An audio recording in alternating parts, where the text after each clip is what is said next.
बल बुद्धि विद्या देहु मोहि, हरऊ कलेश विकार। जय हनुमान ज्ञान गुण सागर, जय कपीस तिहु लोक उजागर।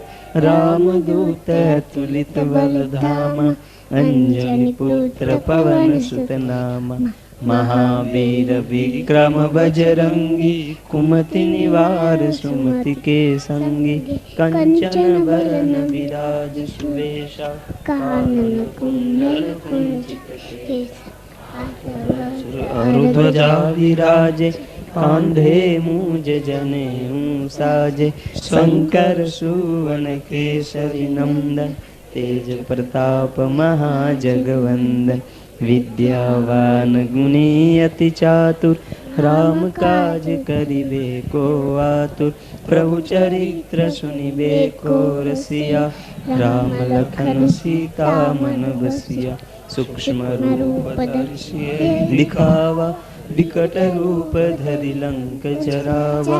भीम रूप धरि असुर संहारे, रामचंद्र के काज संवारे। लाई सजीवन लखन जिवाय, श्री रघुवीर हर्षि उर लाय। रघुपति किन्ही बहुत बड़ाई, तुम मम प्रिय भरत सम भाई। सहस वदन तुम्हरो यश गावे, अस कहि श्रीपति कंठ लगावे। सनकादिक ब्रह्मादि मुनीसा, नारद सारद सहित अहिसा। यम कुबेर दिगपाल जहाते, कवि कोविद कहि सके प्रहाते। तुम उपकार सुग्रीव किन्हा, राम मिलाए राजपद दीन्हा। मंत्र विभीष लंकेश्वर भय सब जग जाना। जुग सहस्त्र जो जन पर भानु, लील्यो ताहि मधुर फल जानु। प्रभु मुद्रिका मेलि मुख माहि, जलधि लांघि गए अचरज नाहि। दुर्गम काज जगत के जेते, सुगम अनुग्रह तुम्हरे तेते। राम दुआरे तुम रखवारे, असूतन आज्ञा बिन पैसारे। सब सुख लहे तुम रक्षक काहू को। समारो आपे, तीनों लोक हांकते कापे।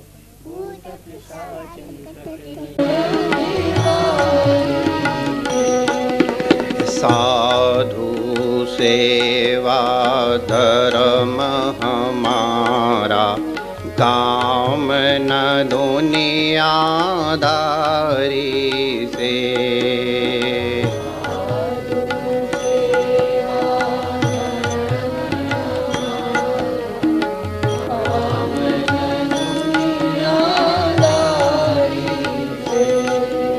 साधु सेवा धर्म हमारा, काम न दुनियादारी से।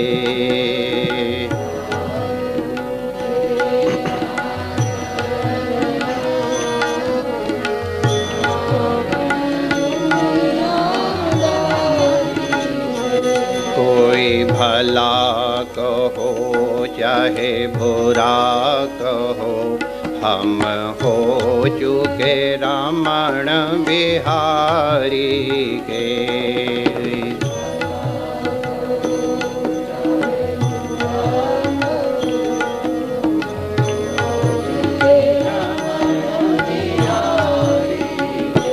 कोई भला कहो चाहे बुरा कहो, हम हो चुके रमण बिहारी के।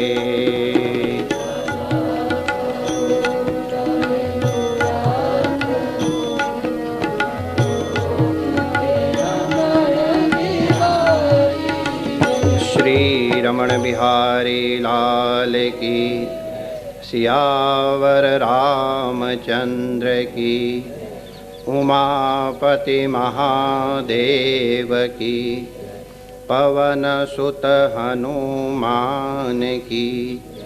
श्री सद्गुरुदेव भगवान की जय। पंडित जी महाराज की, सर्व संत हरि भक्तन की जय। आज के आनंद की जय। पूज्य बापू जी महाराज की जय। गिरिराज धरन की जय। जय जय श्री राधे।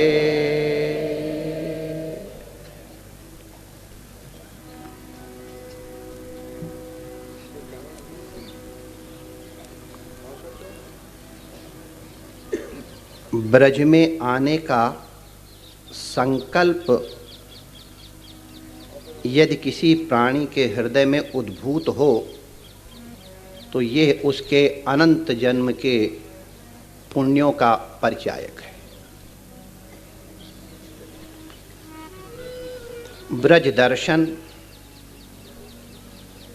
और ब्रजवास और विशेष करके हरिदास वर्य श्री गिरिराज जी की आतिथ्यता में बैठने का अवसर देवताओं को भी दुर्लभ है।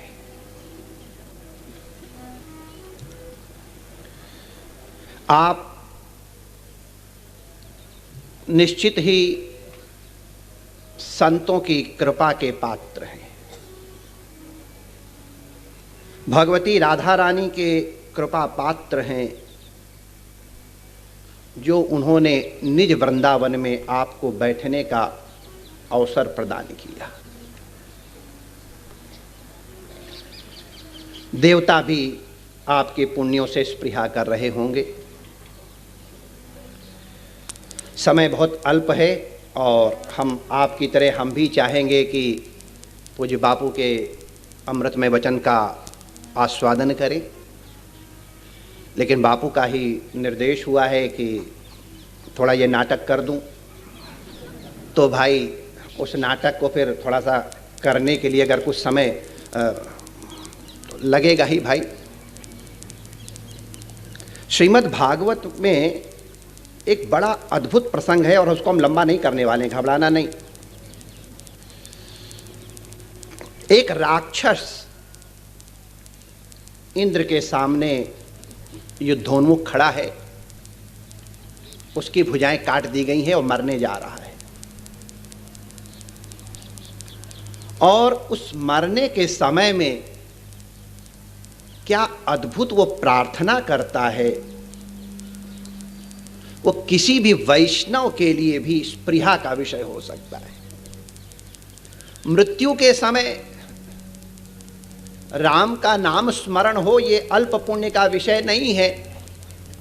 और ऐसे भयंकर अवसर पे युद्ध के बीच में जब इंद्र वज्र लेके सामने खड़ा है काल रूप में, और ये विशिष्ट वैष्णव की सबसे बड़ी पहचान है कि वज्र में भी अपने इष्ट देवता के दर्शन कर रहा है और प्रार्थना करता है, प्रभु हम आपके दासों के दास बन पाएं, ये हमारी प्रार्थना है।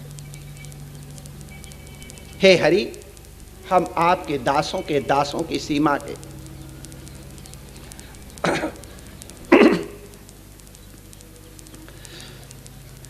ये हरि के दासों के दास बनने की स्पृहा क्यों हुई, बहुत सी टीकाकारों ने इसके पर बहुत चर्चा की है और किसी और समय विचार किया जाएगा।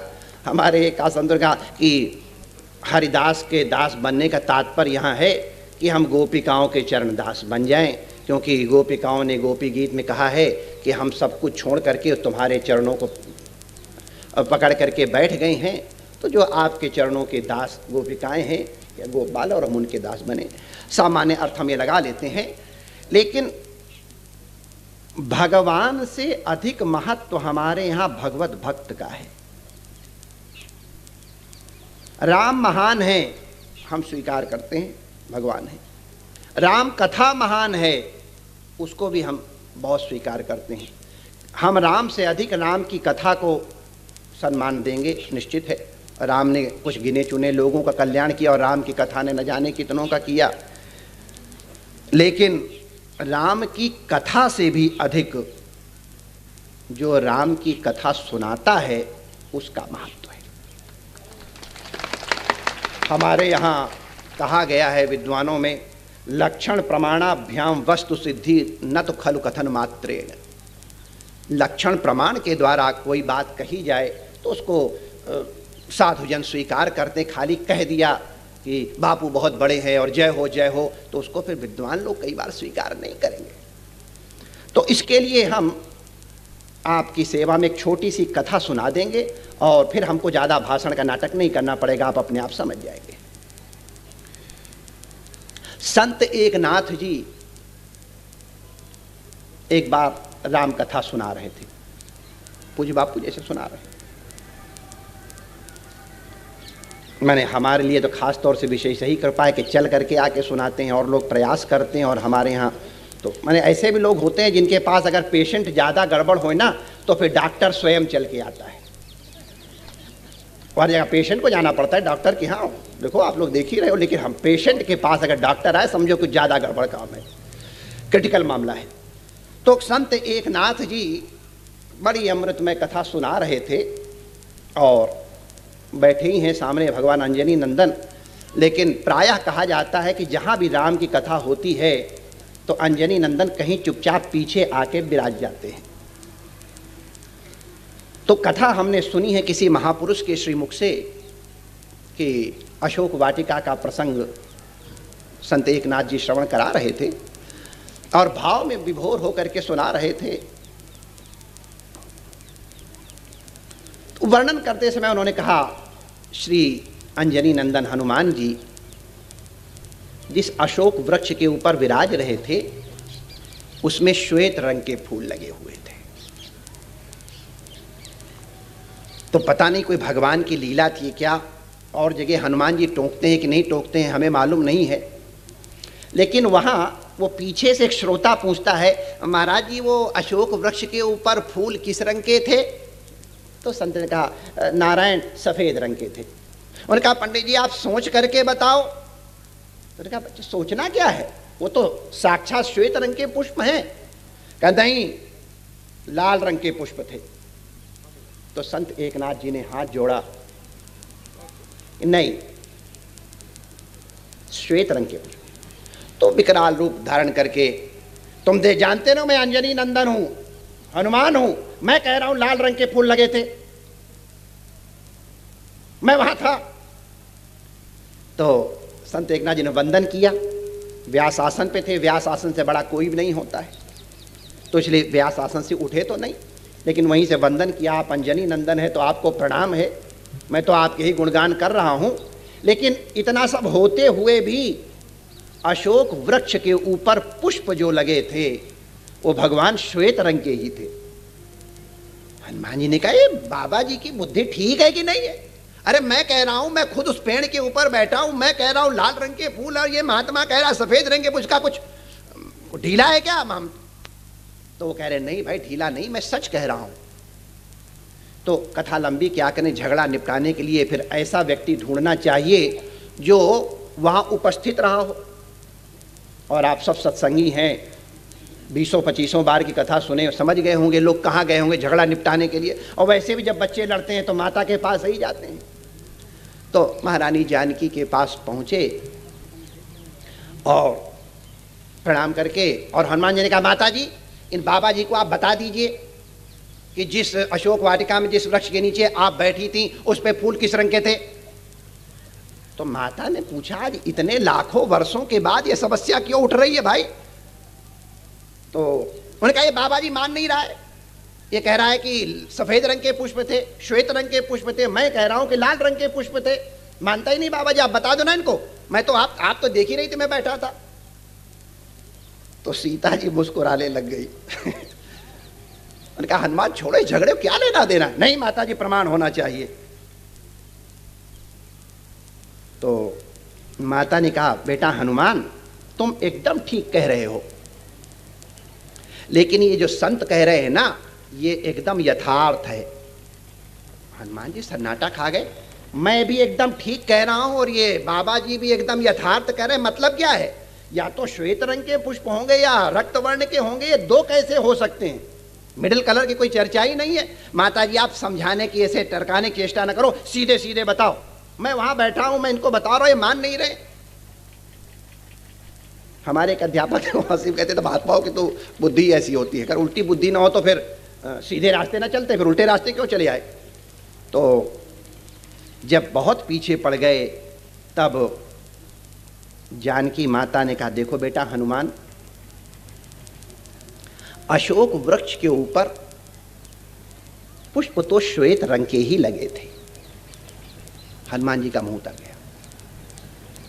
ये संत एकदम सत्य कह रहे हैं, लेकिन तुमने जो रक्त वर्ण देखा ना, राक्षसियों ने, रावण ने हमारे संग दुर्व्यवहार किया था, उससे तुम्हारे क्रोध के आवेश का नेत्र रक्त वर्ण के हो गए थे, और इसलिए तमोगुण के कारण वो श्वेत पुष्प भी तुमको रक्त वर्ण के दिखाई पड़े। तुम्हारा भी दर्शन जो है वो सत्य है, लेकिन संत जो देखते हैं वो यथार्थ होता है।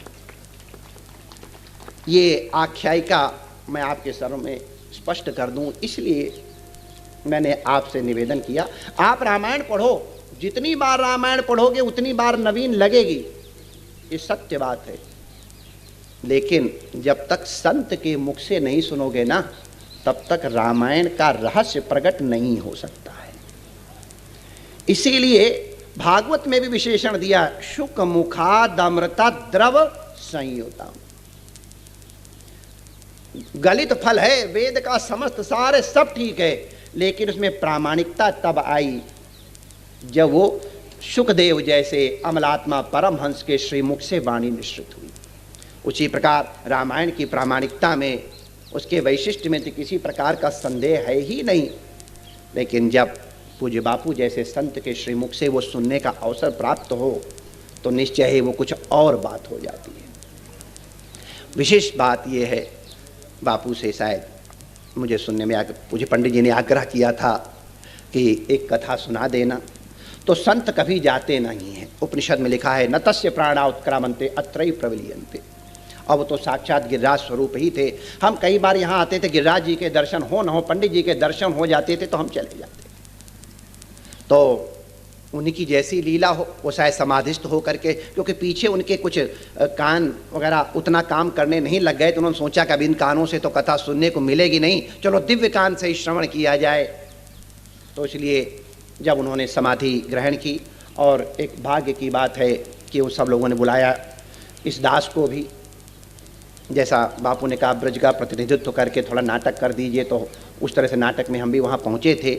और ये निर्णय नहीं हो पा रहा था कि पूज्य पंडित जी का ये पार्थिव विग्रह कहाँ संस्कारित किया जाए। कोई कहे वहाँ करो, कोई वहाँ करो।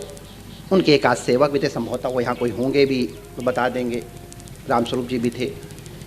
तो सब लोगों ने कहा अच्छा महाराज आप ही बताओ। तो हमने कहा कि वो आपके आश्रम के सामने श्री गिरिराज जी के सामने ये मुखारबिंद है और वहीं। तो सबने कहा हाँ महाराज आप जो कह रहे हो वो स्थल दिव्य है। और एक आध उनके जो विशिष्ट अंतरंग लोग तो वो यहाँ आए और यहीं पर उनका संस्कार हुआ। इसी स्थल पर हम सब संत बैठे भी थे और लोग भी थे। तो आज उन पंडित जी को कथा सुनाने के लिए पूज्य बापू पधारे हैं। ये स्थल की और थी हमारे आदरणीय विद्याभान जी ने खास तौर से इस स्थल को अपने सामने साफ करवा के गोबर से कितने 2 मिनट 15-20 मिनट कैसे लिपवा दिया था हमको। पहले तो एक बार हमको लगा क्या हुआ, लेकिन जब यहाँ आए तो उनके निर्णय की हमको प्रशंसा करनी पड़ी कि हाँ बहुत दिव्य निर्णय किया। और इस प्रकार से पंडित जी महाराज यहाँ पधारे, विराजे, और हम लोगों के पुण्य से और आप लोगों के प्रयास से आओ हाँ ले ये देखो पंडित जी के महाराज ये बड़े मास्टर जी उनके से, अब जो भी कहो प्रतिरूप सभी यही उनके सेवा। तो प्रमाण, और ये अच्छा हुआ हमारी बात को प्रमाण करने के लिए आ गए, लक्षण प्रमाण अभ्याम वस्तु सिद्धि। तो इस अवसर पे पूज्य बापू यहाँ पधार करके क्या मैंने इतना निकट श्री गिरिराज जी के बैठने का सौभाग्य, ओहो माने हमको शब्द नहीं मिल रहे हैं कि किस प्रकार से हम आप सबके पुण्यों की प्रशंसा करें। और इतने श्री गिरिराज जी के सन्निकट और इस दिव्य तरहटी में बैठ करके और पूज्य बापू जैसे संतों के श्रीमुख से श्री राम कथा का श्रवण करने का लाभ मिले, अपने निश्चित ही बड़े भाग्य हैं। और ऐसे ऐसे तपोमूर्ति संत। और यहाँ एक चीज़ बहुत सावधान होकर रहना, कथा सुनने में आपको थोड़ी असुविधा भले हो जाए, लेकिन प्रयास करना किसी वैष्णव का अपमान मत कर बैठना और किसी को धक्का मत दे देना, वरना बहुत बड़ा अपराध हो जाएगा। थोड़ा इधर उधर, ये तो खुला बैठा है यहाँ, इधर उधर कहीं भी सुनो, और बापू की वाणी भी दिव्य है, कहीं बैठ कर सुन लोगे, लेकिन बहुत सावधान रहना। ब्रज में न जाने किस किस रूप में संत रहते हैं, बहुत पहुँचे हुए महापुरुष रहते हैं। अनजाने में अपराध हो गया, आए थे लाभ के लिए और हानि न हो जाए। जितना संयम पूर्वक रह सको, जितना वाणी का संयम कर सको, जितना व्यवहार का संयम कर सको, जितना नेत्रों का संयम कर सको, उतना ही तुम्हारे लिए मंगल होगा।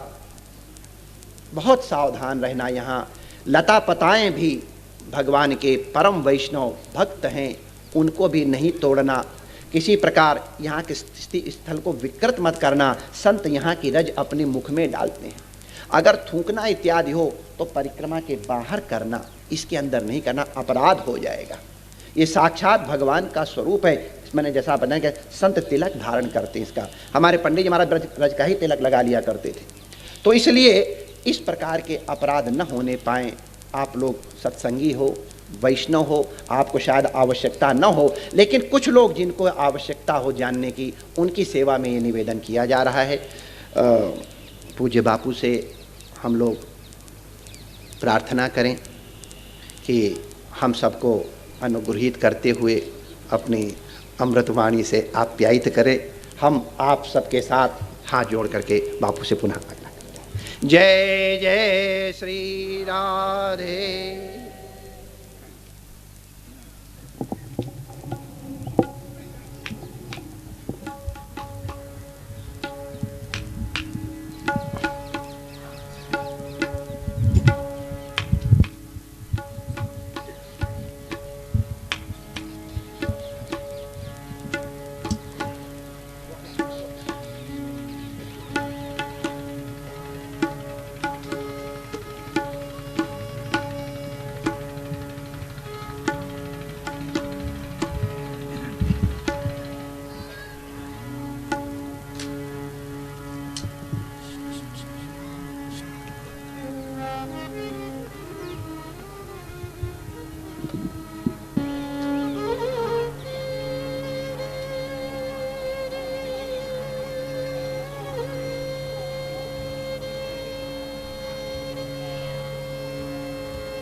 आइए हनुमंत विराजिए,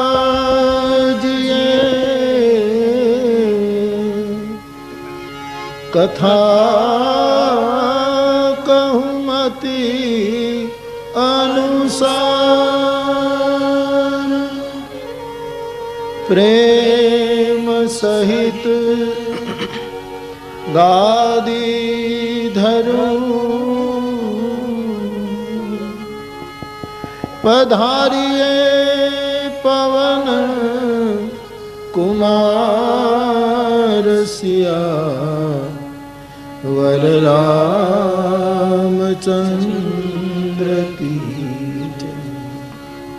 रघुवीर रामचंद्र की जय।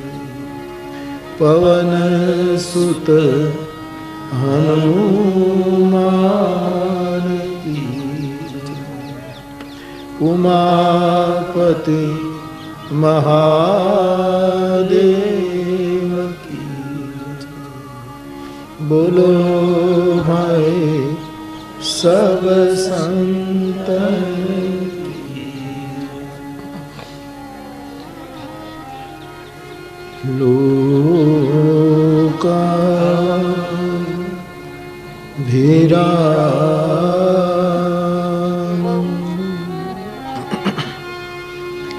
रणरंग धीरं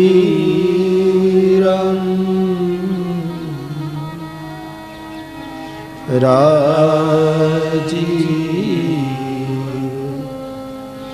नेत्रं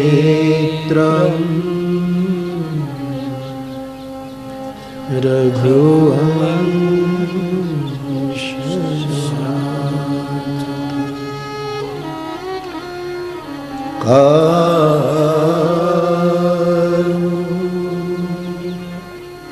रूपं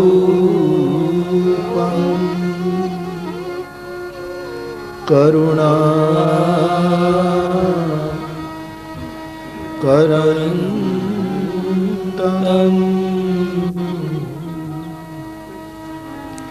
श्रीरामचन्द्रं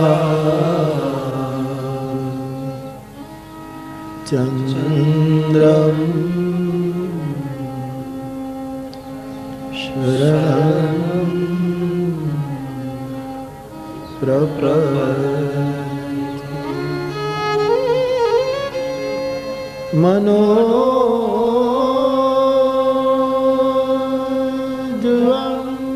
मारुत तुल्यवेगं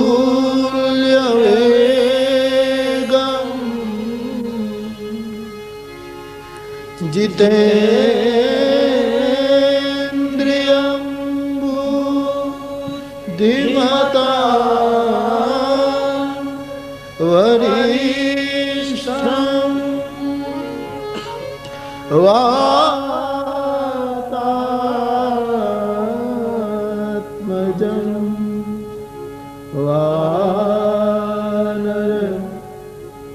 वानरयूथ मुख्यं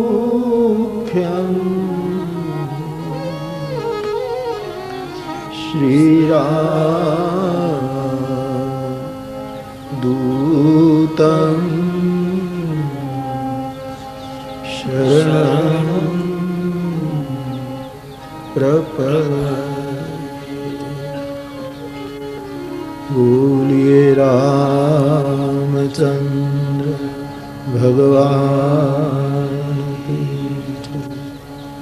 श्री बालकृष्ण भगवान की जय। सद्गुरु भगवान की जय।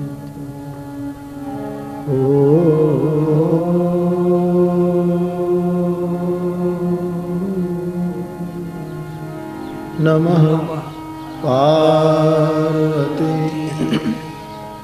पतये हर महादेव। श्री राम जय राम जय जय राम।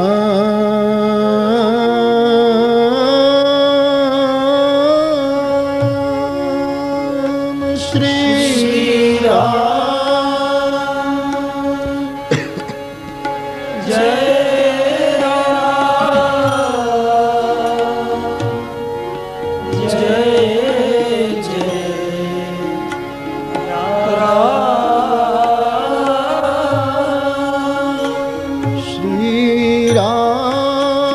जय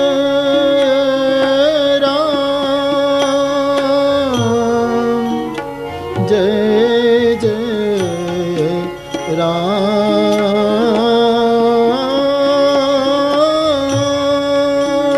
श्री राम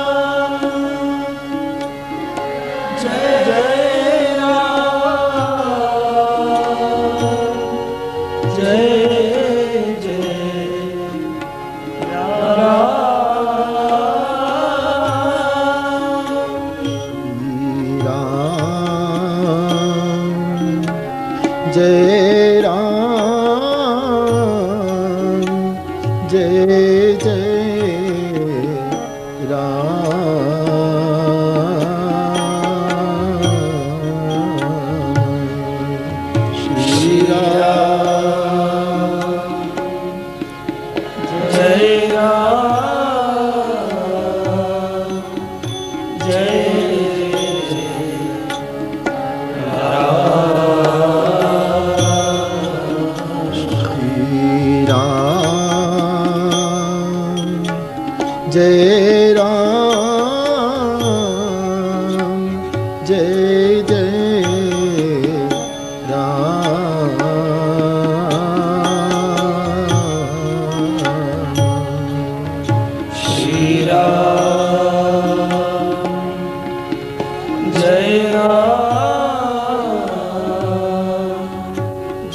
राजीव नयन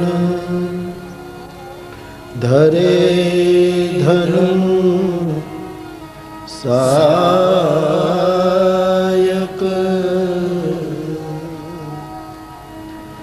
भगत विपति भंजन सुखदायक मंगल भवन अमंगल हारी द्रवसो दशरथ अजिर विहारी जनक सुता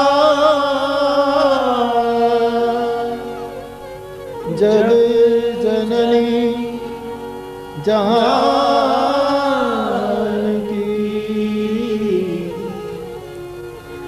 अतिशय प्रिय करुणा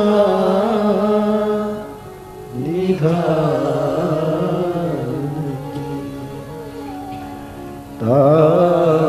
ताके जुगपद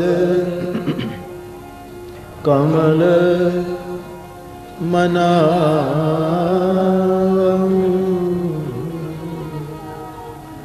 जासु कृपा निर्मल मति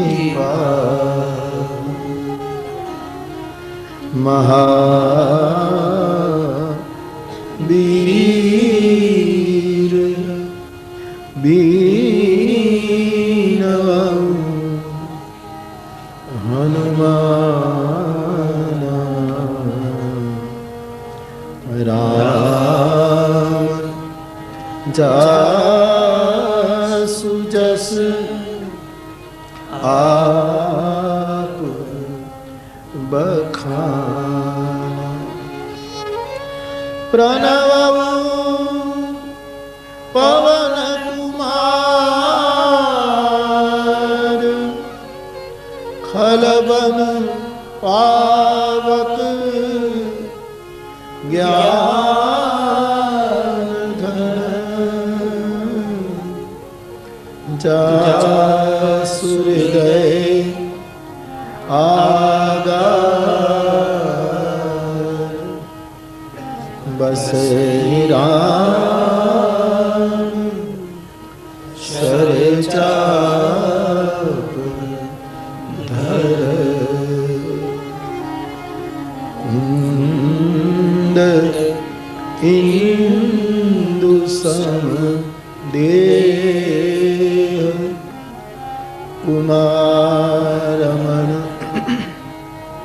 करुणा अयन जाहि दीन पर नेह करो कृपा मर्दन भयन सिया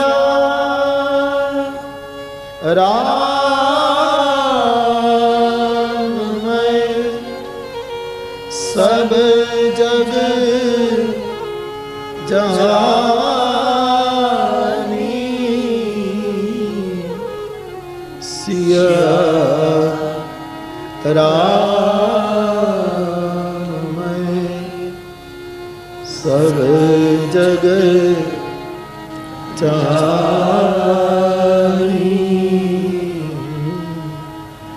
करो प्रणाम जोरी जुग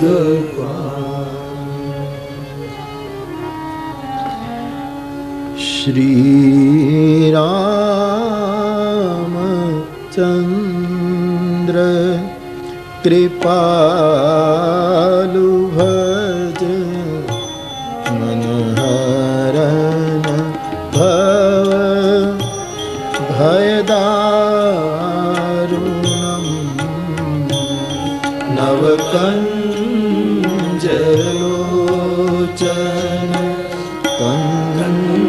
कञ्जमुख करकञ्ज पदकञ्ज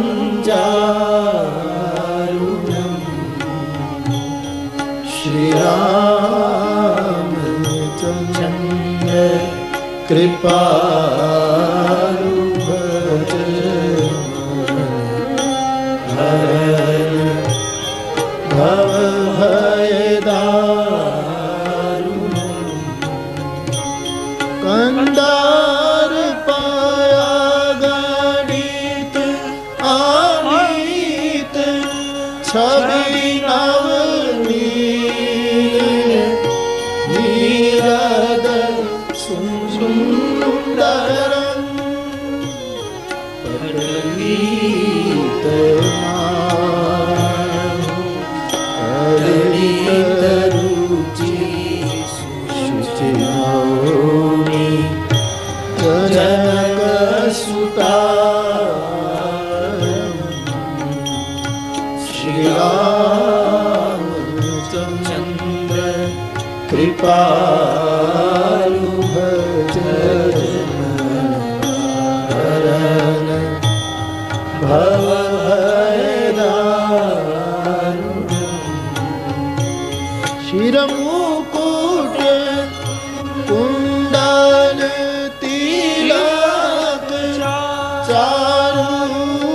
चारुदार अंग विभूषण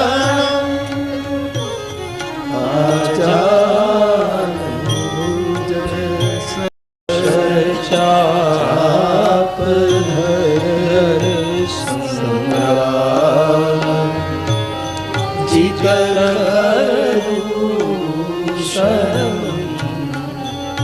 श्री रामचंद्र कृपालु भज हरण भव भय दारुण भज दीन बंधु दिनेश दानव दैत्य वंश निकंदन रघुनंद आनंद कंद कौशल चंद दशरथ नंदनम श्री रामचंद्र कृपालु भज हरण भव भय दारुण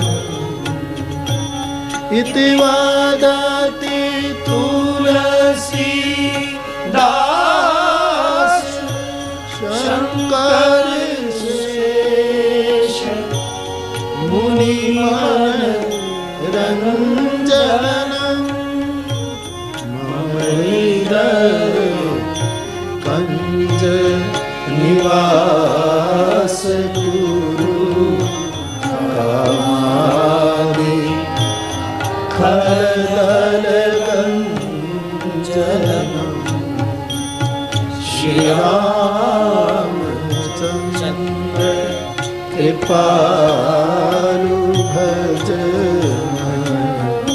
हरण भव भय दारुण नवकंज लोचन कंज मुख कर कंज पर कंजारुण श्री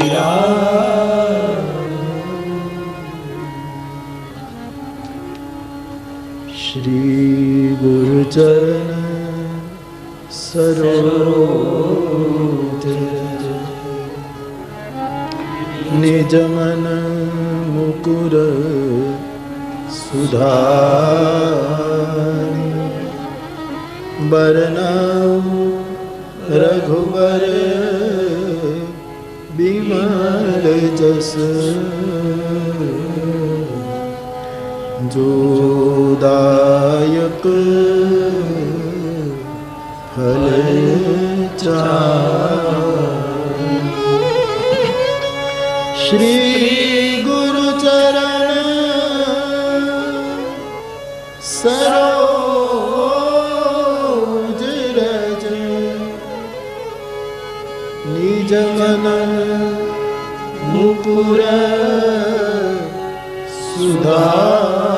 सुधारी बरनउँ रघुवर विमल जस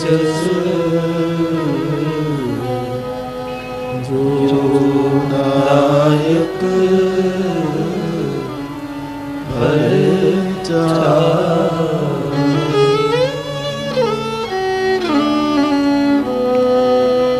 मंगल भवन अमंगल हारी मंगल अमंगल हारी मंगल भवन अमंगल हारी मंगल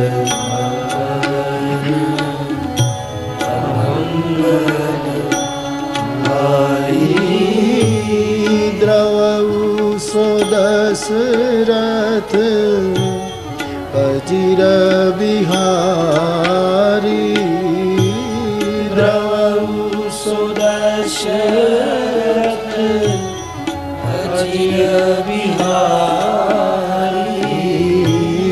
द्रवऊ दशरथ अजिर बिहारी द्रवऊ दशरथ अजिर बिहारी मंगल भवन अमंगल हारी मंगल भवन अमंगल हारी जय जय जय हनुमान गोसाई जय जय जय हनुमान गोसाई जय जय जय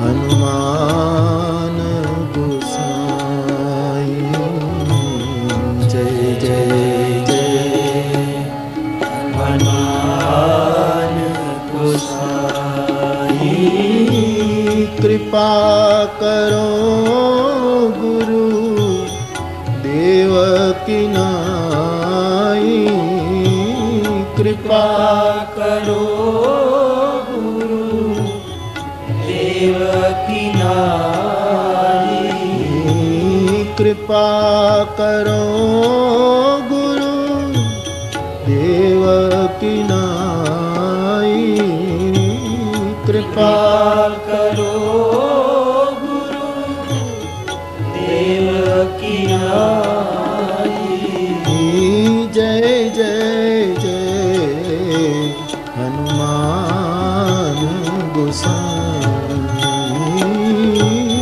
जय जय जय हनुमान गोसाई मंगल भवन अमंगल हारी मंगल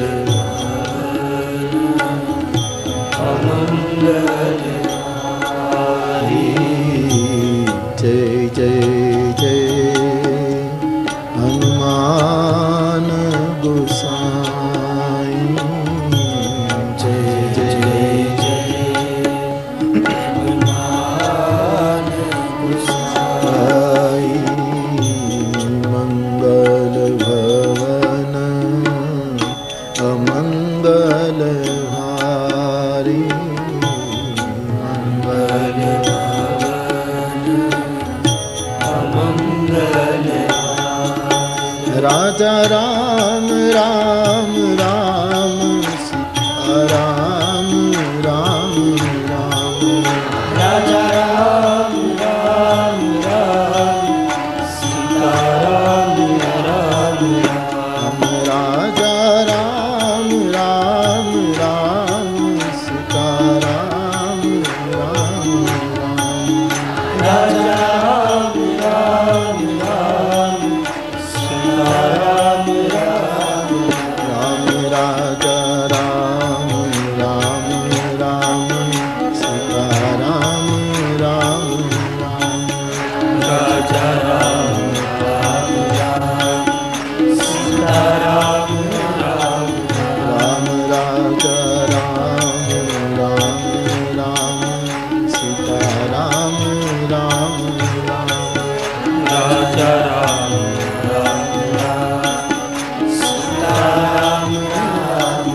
राम राजा राम राम राम सीता राम राम राम राजा राम राम राम सीता राम राम राम राजा राम राम राम सीता राम राम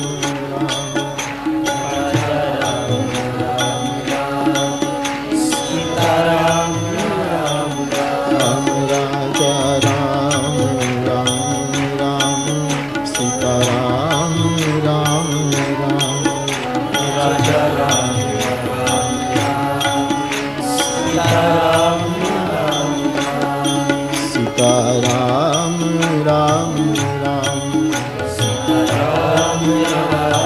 राम सीता राम राम सीता राम राम राम सीता राम राम राम सीता राम राम राम सीता राम राम राम सीता राम राम बोलिए पूज्यपाद गोस्वामी तुलसीदास जी महाराज की, पूज्यपाद पंडित जी महाराज की। राम के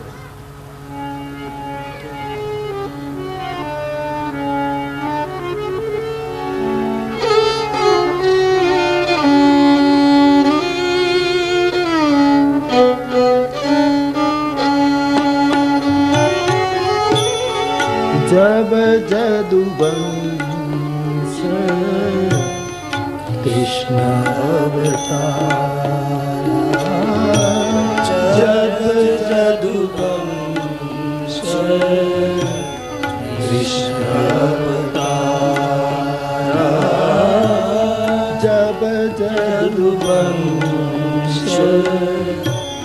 कृष्ण अवतारा, जब जदुवंश कृष्ण अवतारा, होई हरण महामहिमारा, होई हरण महामहिमारा, होई हरण महामहिमारा,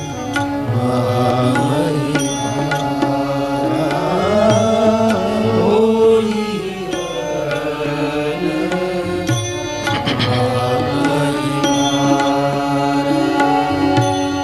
कृष्ण तनय होई पति तोरा, कृष्ण तनय होई पति तोरा, कृष्ण तनय होई पति तोरा,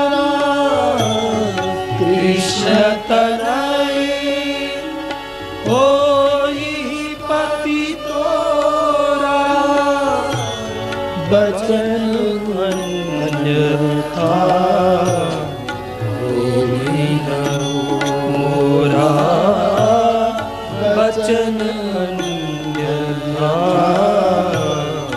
होई न मोरा, बचन अन्यथा होई न मोरा, बचन अन्यथा होई न मोरा। जब जदुवंश कृष्ण अवतारा, जब जदुवंश कृष्ण अवतारा,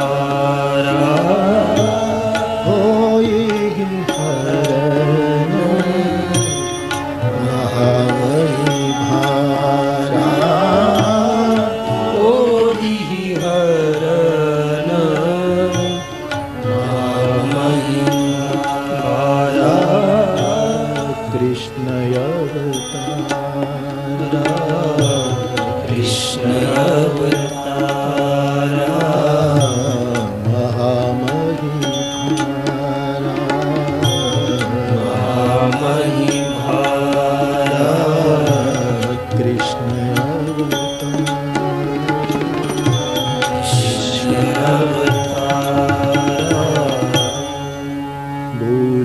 हनुमान जी महाराज की, श्री गिरिराज धरण की।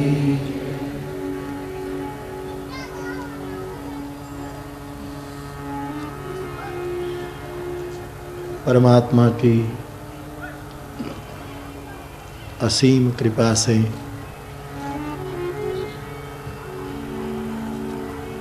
भगवान गिरिराज की तलेटी में और परम पूज्य बाबा जी की समाधि के समीप उनकी छाया में 9 दिवसीय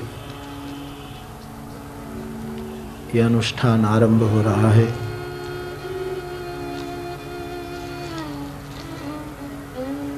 व्रजमंडल के वर्तमान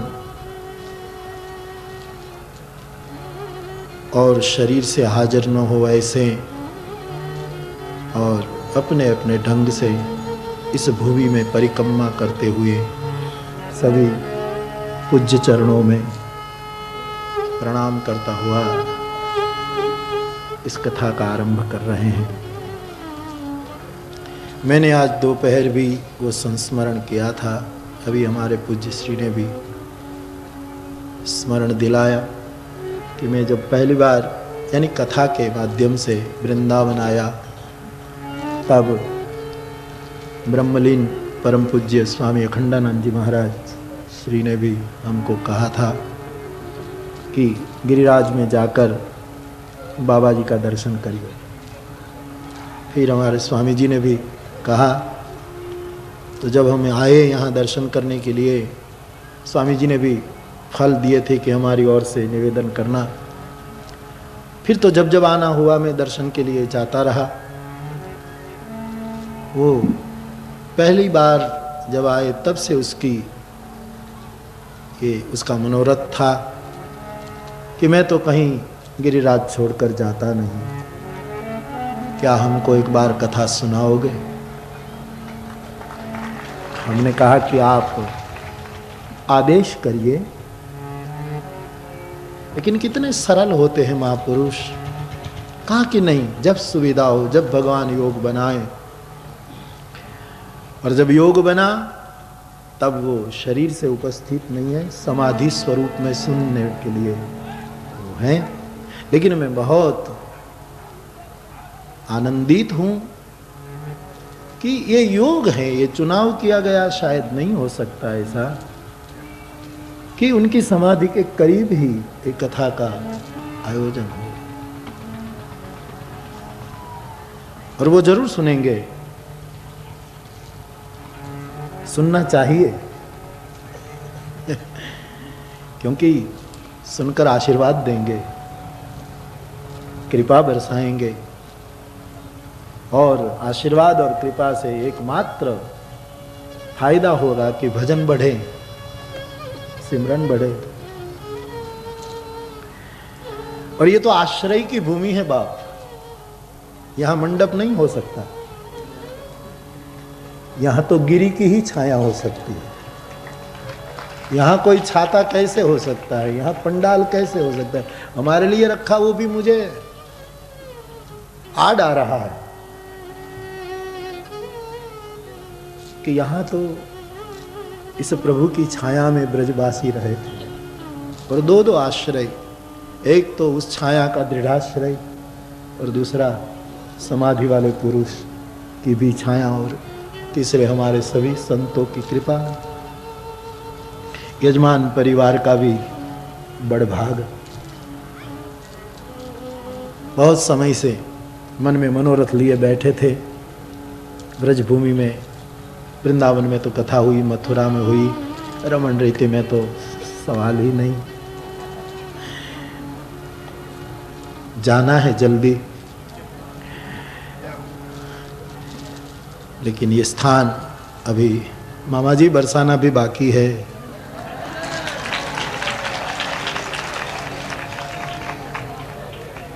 तो मुझे बड़ी बड़ी प्रसन्नता हो रही है। मैंने रमण मेती में कहा था कि ये भूमि जो है वो बोलने की नहीं है, रोने की है। यहाँ कैसे बोले? बोलने की चेष्टा जरूर करते हैं, क्योंकि यही तो जीवन है। हमको अभी व्यारा की कथा में गुजरात में मैं बोल रहा था, तो किसी ने कुछ राजनीति की चर्चा रामायण के तौर पर मैं छेड़ रहा था वर्तमान स्थिति के बारे में। तो किसी ने दूसरे दिन मुझे पूछा कि आप लोग जो भगवान की कथाएं कहते हैं, इनका वाद क्या है?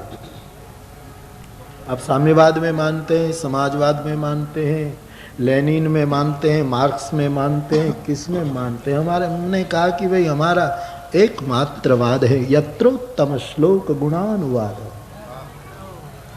श्रीमद् भागवत जी ने जो प्रमाण पत्र दिया है, एकमात्र वाद है कि इस उत्तम श्लोक का गुणानुवाद करते हैं। इसलिए बोलना तो पड़ेगा, लेकिन ये भूमि तो सचमुच पड़े रहने की भूमि है, रोने की भूमि है।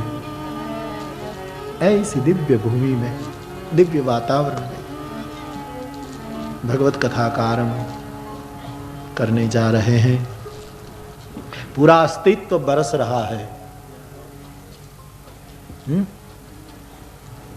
ऐसे अनुभव में भगवत गुणगान गाने की चेष्टा करने जा रहे हैं।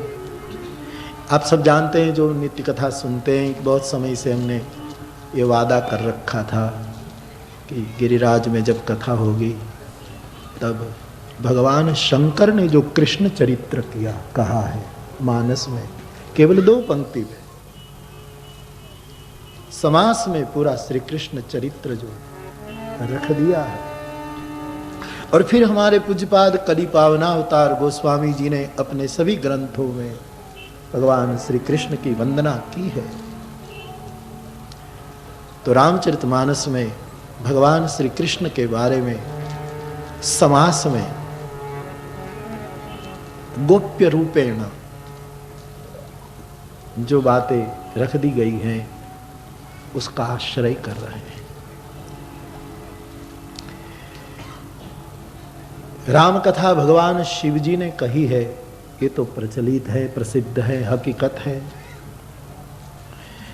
लेकिन भगवान कृष्ण की कथा भी तो शिव जी ने ही तो कही है। शुकदेव जी के रूप में कहो तो भी कोई आपत्ति नहीं है, सही है। लेकिन जहां तक मानस का अभिप्राय है, कृष्ण कथा भी तो शंकर ने ही कही। भेद था स्थान का और श्रोता का और परिस्थिति का। स्थान भेद जरूर था। राम कथा भगवान शिव ने कही तब कैलाश के वेद प्रसिद्ध वट वृक्ष के नीचे बैठकर कही, लेकिन कृष्ण कथा जब कही तब स्थान वो नहीं। दूसरी बात, भगवान शिव ने राम कथा कही तब श्रोता पार्वती थी।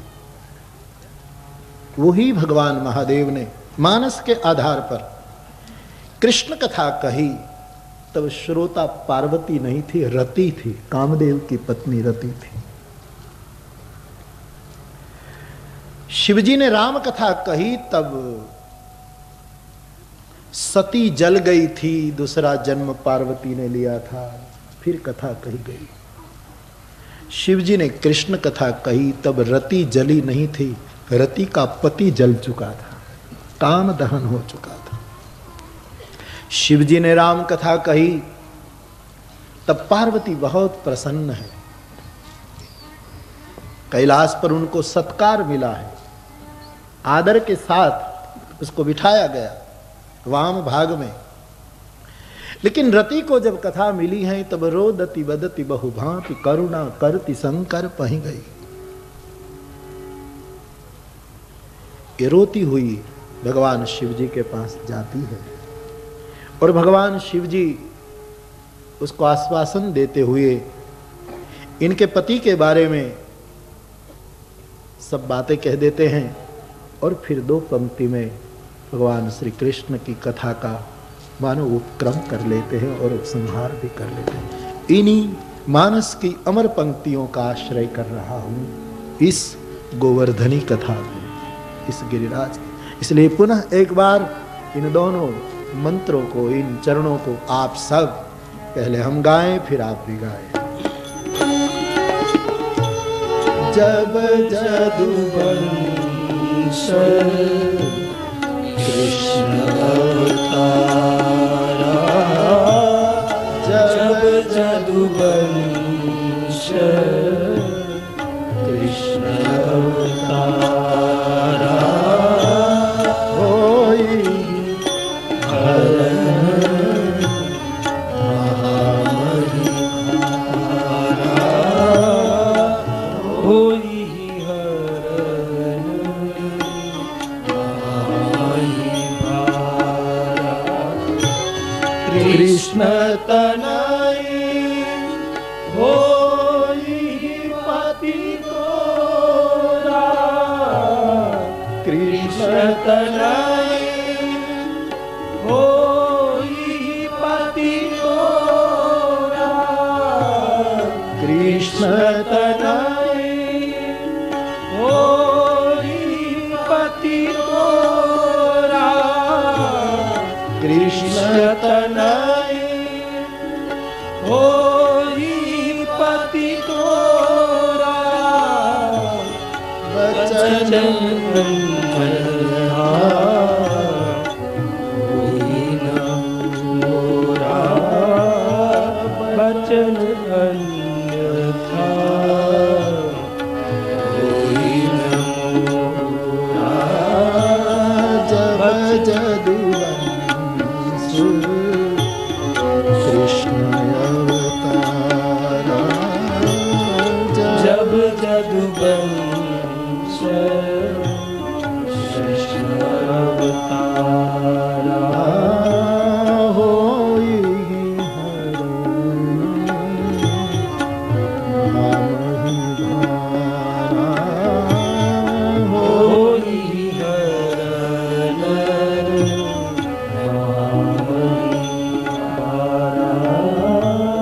कृष्ण अवतारा, कृष्ण अवतारा, कृष्ण अवतारा, कृष्ण अवतारा। तो रामचरितमानस के बालकांड में काम दहन के बाद रति को आश्वासन और वरदान देते हुए भगवान शिव कृष्ण कथा का जो थोड़ा उपक्रम कर लेते हैं संक्षेप में, इन पंक्तियों का, इन अमृत वचनों का आश्रय करके कथा का, फिर कथा का प्रसंग तो जरूर लेंगे, लेकिन रामचरितमानस में भगवान श्री कृष्ण के बारे में क्या धारणा है, उसकी चर्चा संतों की कृपा से, स्वयं गिरिराज महाराज की अनुकंपा से इस कथा में करने की चेष्टा करेंगे। बहुत देर हुई है। एक बात मैंने सुनी थी सो मैं कहता रहता हूँ, कई बार कही भी है कि एक आदमी एक शेठ के घर नौकर के रूप में काम करने के लिए आता है। शेठ उसको अपने घर में रख लेता है। एक महीने के बाद अचानक नौकर ने शेठ को कहा कि मैं आपके घर में नौकरी नहीं कर सकता, मैं जा रहा हूं। शेठ जी ने कहा भी क्या बात है, किसी ने तेरा अपमान किया, तुझे तनख्वाह कम होती है, तेरे लिए कुछ असुविधा है क्या, क्या बात है? बोले नहीं, इस घर में मैं नौकरी नहीं कर सकता। लेकिन बात क्या है, कोई कारण तो बताओ। हमने तुझ पर कितना भरोसा किया कि तिजोरी की चाबियां भी तुझे दे रखी है और तू भागा जा रहा। बोले यही तो चिंता है कि एक भी चाबी तिजोरी को नहीं लग रही है, लग जाती तो कब से निकल गया होता, लेकिन तुमने जो दी वो झूठी दी है। मैं तो इसलिए नौकरी में था कि कोई चाबी के जुड़े जुड़े लोगों के पास है, लेकिन समस्या की तिजोरी का ताला खुल नहीं रहा। इसलिए कलयुग में एकमात्र उपाय है सत्संग, वही समस्या का ताला खोलता है।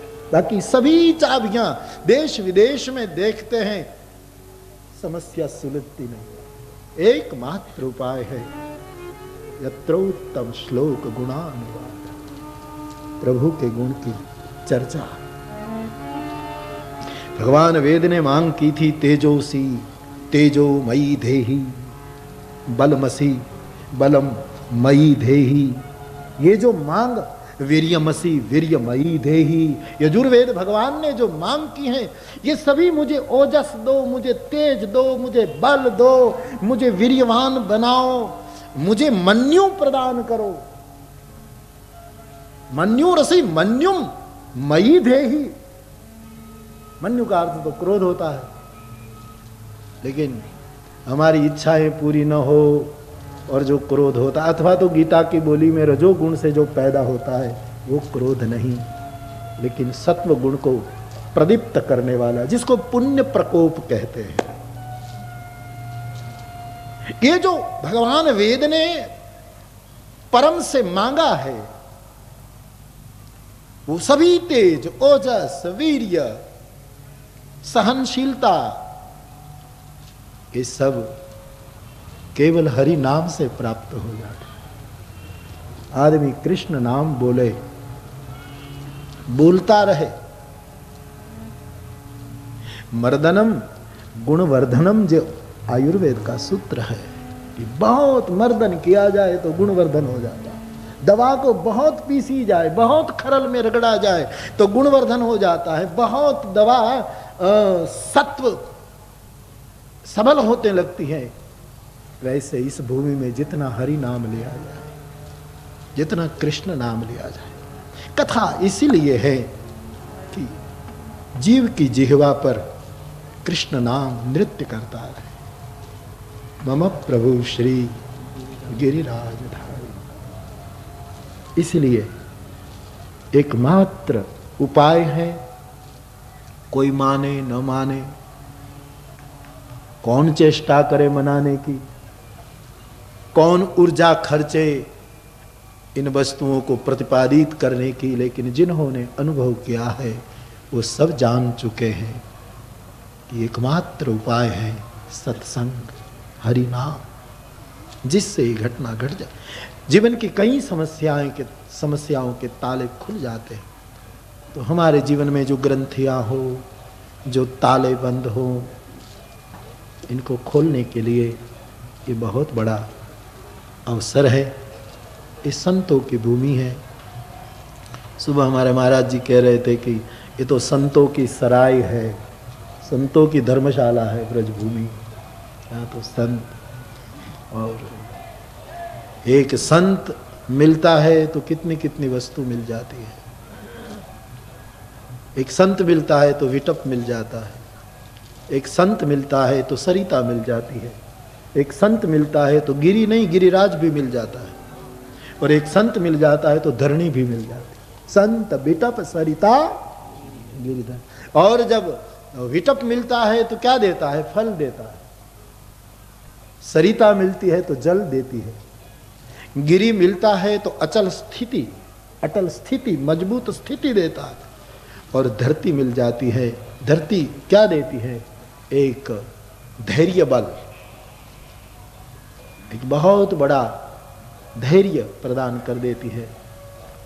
लेकिन एक संत मिल जाता है तो फल भी देता है, जल भी देता है, अचलता भी देता है, और अनंत धैर्य की दीक्षा भी दे देता है। ऐसी ये संतों की भूमि। वृक्ष तो आम का होगा तो आम का फल देगा, सफरजन का होगा तो सफरजन देगा, लेकिन संत कौन सा फल देगा? वो चारों प्रकार का फल देगा, कोई कमी नहीं। सरिता जल देती है, संत और कोई जल नहीं देता। बाप संत कृपा करता है तो केवल दृग जल प्रदान कर देता है, नेत्र जल का दान कर देता है। इसलिए संत से वो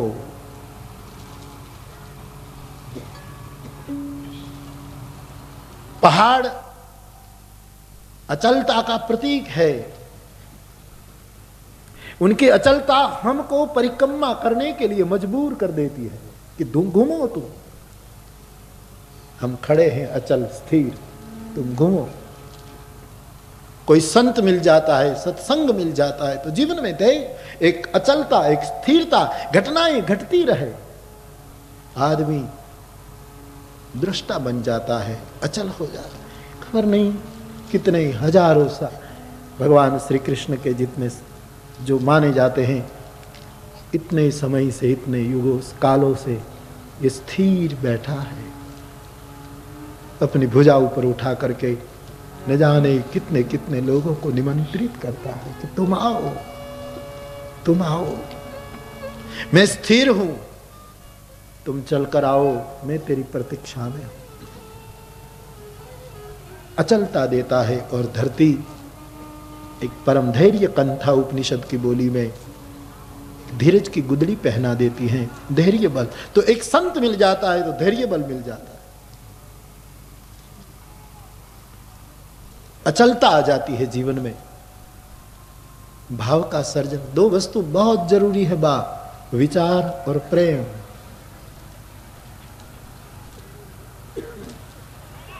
जीवन में विचार की बहुत जरूर, फिर उसको वेदांत विचार कहो, उसको ज्ञान कहो, जो कहो। मुश्किल इतनी है ना, हम विचारों को क्यों, विचारों से परेशान इसीलिए हैं कि हमारे विचार सही स्थिति में नहीं रहते, घूमते रहते हैं। वही विचार एक सीधी रेखा में चला जाए तो विचार ही मंत्र बन जाता है।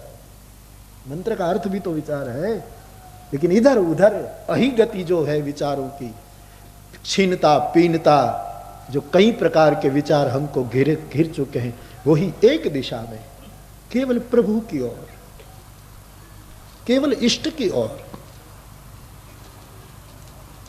तब वही विचार मंत्र बन जाता है बाप। तो ये विचार की बहुत जरूरत है और दूसरे जीवन में प्रेम की बहुत जरूरत है। और ये दोनों बात सत्संग से सिद्ध होती है।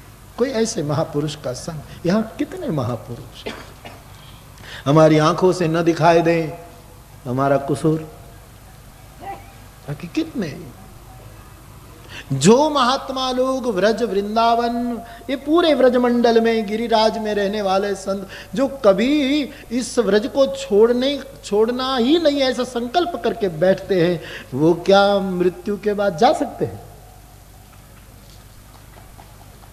उसके संकल्प का क्या हुआ? हा? और ये कोई हम और आप जैसे कोई संकल्प थोड़ा हो, तो एक सिद्ध पुरुष है। इसलिए जो यहां रहने का व्रत लेकर आते हैं, उस शरीर तो निमित्त है, आता है जाता है, वो तो चलता ही रहता, लेकिन वो इसलिए इस भूमि पर कई महापुरुष, कई अवधूत, कई अद्भुत और कई अनुभूत महात्मा निवास करते हैं। तीनों वस्तु मुझे लगती है, अवधूत की भूमि है, अद्भुत परम आश्चर्य से जीवन भर जाए ऐसे अद्भुत महापुरुषों की ये भूमि है, और अनुभूत महापुरुषों की ये तपस्थली है।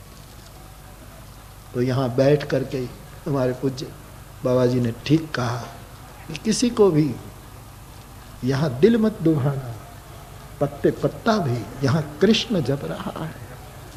इन्हीं चट्टानों पर तो कभी दिनों तक बैठकर उद्धव रोया है। यही चट्टाने हैं कि जहां उद्धव प्रेम दीक्षित होने के बाद रोता रहा। कोकिल कुहकती है तो कंकड़ उठाकर उसको मारता है कि तू क्यों आई यहां, तुझे बोलना है तो कुहू मत बोल, कृष्ण बोल। ये उद्धव की भूमि है। यही मयूर निकलता है तो उद्धव नाराज होता है, मयूर के पीछे पागल की तरह ये दौड़ता है। मयूर पूछता है हमने क्या बिगाड़ा, हम कृष्ण के कृपा पात्र हैं, कृष्ण ने हमको इतना आदर दिया, विश्व में किसी को सम्मान नहीं दिया, हमको शिरोधार्य किया है। तुम हमारे पीछे क्यों दौड़ता है? क्या बात, हमने क्या बिगाड़ा? बोले बिगाड़ा कुछ नहीं, तुझे देख करके तुझे प्रार्थना करनी, तू ऐसे मत चल। तू भगवान कृष्ण को देखकर जिस ढंग से नृत्य करता था, क्या मेरा कोई अधिकार नहीं? अरे जरा देख तो सही कि मैंने जो उपवस्त्र पहना है वो तेरे गोविंद का पहना है। जरा सोच तो सही भाई। न जाने किन किन पक्षियों के साथ उद्धव ने इस गिरिराज की छाया में बातचीत की है, कुछ लिखी कुछ अनलिखी। ऐसी भूमि में हम आए हैं। प्रभु की बड़ी कृपा है, बड़ी कृपा। ठीक यहां आशीर्वचन में कहा गया कि भाई यहां तो उसका बुलावा आता है, उसकी पूरी कृपा होती है, तभी तो आया जा सकता है। तो आ गए हैं आश्रय की भूमि में।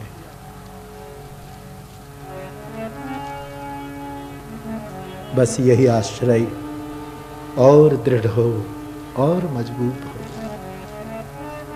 कलयुग में घटना जल्दी घट जाती है। सतयुग में बहुत समय लगता था, त्रेता भी बड़ा दीर्घकालीन बातें करता है, लेकिन कली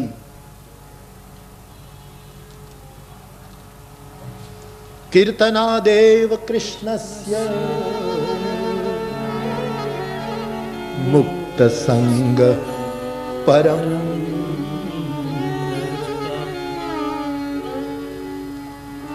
सभी दोष हैं कली में, हे राजन, हे परीक्षित, लेकिन एक महानतम गुण है, कीर्तनादेव कृष्णस्य मुक्त संग परम ब्रज।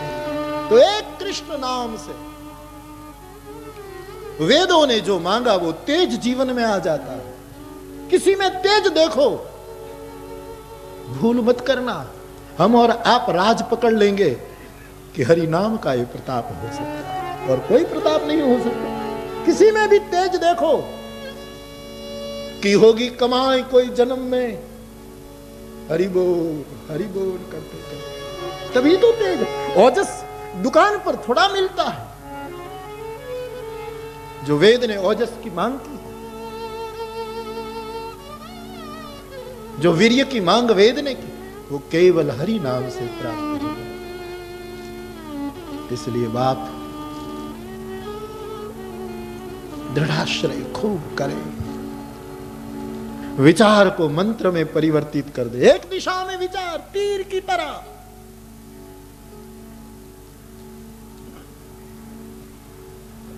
और प्रेम पूरी सृष्टि के लिए, पूरी सृष्टि को प्रभु समझ करके फिर उसकी सेवा करें और प्रेम का दान प्रभु के चरणों में समर्पित करें। इसकी बहुत जरूरत है। विचार से फायदा होता है कि क्या करना चाहिए वो समझ वेदांत विचार दे देगा, भागवत विचार दे देगा, मानस विचार दे देगा, गीता का विचार दे देगा, दर्शनों का विचार दे सकता है। विचार कहेगा कि क्या करना चाहिए, उसका निर्णय विचार करेगा। विचारवान व्यक्ति निर्णय करेगा कि क्या करना चाहिए, लेकिन प्रेमी व्यक्ति एक दूसरा भी निर्णय करेगा कि क्या करना, वो तो विचार ने निर्णित कर दिया, लेकिन जो करना है वो कैसे करना चाहिए वो प्रेम सिखाएगा। किस ढंग से करो, करते तो बहुत है, लेकिन जो करने का निश्चय विचार करता है उसको किस ढंग से करो वो तो प्रेम सिखाता है। उस विचारवान बुद्धि सत्तम बृहस्पति का शिष्य कृष्णस्य दयित सखा, इस उद्धव इन्हीं चट्टानों पर बैठकर रोया है, इन्हीं भूमि में घूमता घूमता व्रजांगनाओं की रच को लेकर सिर पर चढ़ा था। इस भूमि में भगवत कृपा से हम आ सके हैं। हम सब मिलकर के पूरा उसका कल जो लाभ पंचमी थी ना, तो मैं कह रहा था कि उसको लाभ पंचमी भी कहते हैं, ज्ञान पंचमी भी कहते हैं, और हमारे गुजराती पंचांगों में उसको सौभाग्य पंचमी भी कहते हैं। तो हमको तो लगता है कि ये सौभाग्य पंचमी हमारे लिए फलित होने जा रही है। सौभाग्य पंचमी, नई साल में हम तीर्थों में प्रारंभ करते हैं, संतों की भूमि में, अवतारों की भूमि में, और इस साल इस भूमि पर भगवान की कथा का आरंभ करने जा रहे, और वो भी हमारे इतने आशीर्वादक संतों के चरणों में बैठ करके। तो हम सब बहुत भाग्यवान हैं। आज और कुछ विशेष न कहकर आइए, आश्रय ही करना है, कौन जिम्मेवारी ले, इसलिए उन पर छोड़ दीजिए जैसे हर कथा में छोड़ा जाता है। इसलिए गोस्वामी जी के शब्दों में आइए कुछ पंक्तियां गा लें। गाइए गणपति जगवंदन, गाइए गणपति जगवंदन, शंकर सुवन भवानी नंदन, शंकर सुवन भवानी नंदन, मंगल मूर्ति मारुत मंगल मूर्ति मारुत नंदन, सकल अमंगल मूल निकंदन, सकल अमंगल मूल निकंदन, गाइए गणपति जगवंदन, गाइए गणपति जगवंदन, मंगल मूर्ति मारुत नंदन, मंगल मूर्ति मारुत नंदन, गाइए गणपति जगवंदन, गाइए गणपति जगवंदन,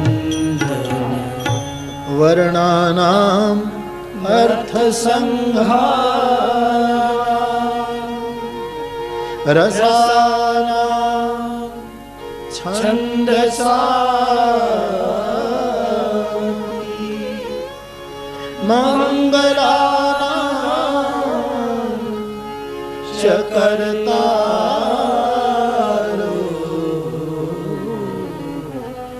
वंदे वाणी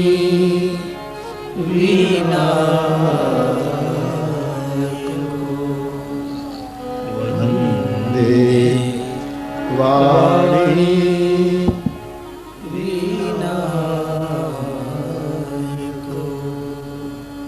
वंदे वाणी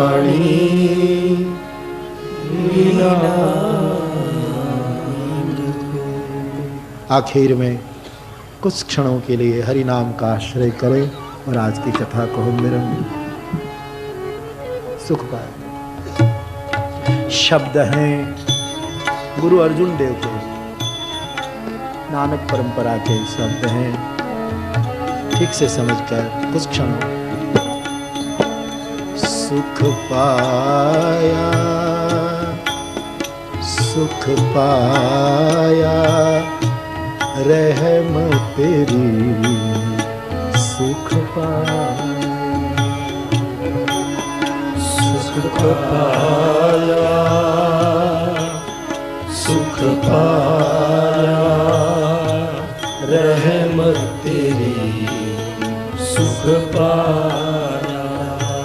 सुख मिलेगा, ये बात ही गलत है। सुख मिला है। कौन उधार में श्रद्धा करे कि बाद में मिले? मिल चुका है। व्रज भूमि मिले, सत्संग मिले, इतने संतों का दर्शन में, उसके बाद कोई सुख मिलने वाला है क्या? यही तो भ्रांति है, यही तो नासमझी है, यही तो मूढ़ता है। मिला है, पाया है, कहे कबीर मैं पूरा पाया। सुख पाया, सुख पाया, रहम तेरी, सुख पाया, सुख पाया, सुख पाया, रहमत तेरी, सुख पाया। और जब भी सुख मिला है किसी की रहम से ही मिला है। कर्म से जो मिला वो तो कहां पचा है हमको, कर्म फल से मिला वो नहीं पचा है। दुख मिला तो नहीं सहन हो पाया है, लेकिन किसी की रहम से, ये प्रभु की रहम से जो मिला है, रहम तेरी, सुख पाया, रहम तेरी, सुख पाया। वैष्णवों, साधकों, मेरे भाई बहन, कभी भी ये मत सोचो कि सुख कभी मिले, मिला ही है। बड़े भाग मानुष तन पावा, सुर दुर्लभ सदग्रंथ। लंका की भूमि में श्री हनुमान जी को एक संत के दर्शन हो जाए और हनुमान जी नाचने लगते हैं, तो व्रज भूमि में क्या हो? और यहां हनुमान आया है ना, ये गिरिराज के साथ जुड़ा हुआ। रहम तेरी, सुख पाया, रहम तेरी, सुख पाया। सदा नानक की अरदास, सदा नानक की अरदास, सदा नानक की अरदास, सदा नानक की अरदास। सुख पाया, सुख पाया, रहम तेरी, सुख पाया, सुख पाया, सुख पाया, रहम तेरी, सुख पाया। हरे कृष्णा, हरे कृष्णा, कृष्णा कृष्णा, हरे हरे। हरि बोल। हरे कृष्णा, हरे कृष्णा, कृष्णा कृष्णा, हरे हरे, हरे राम, हरे राम,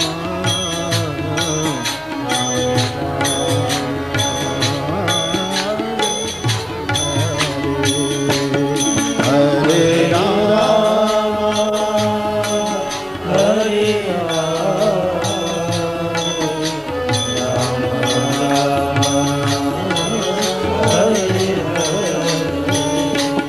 हे हरि,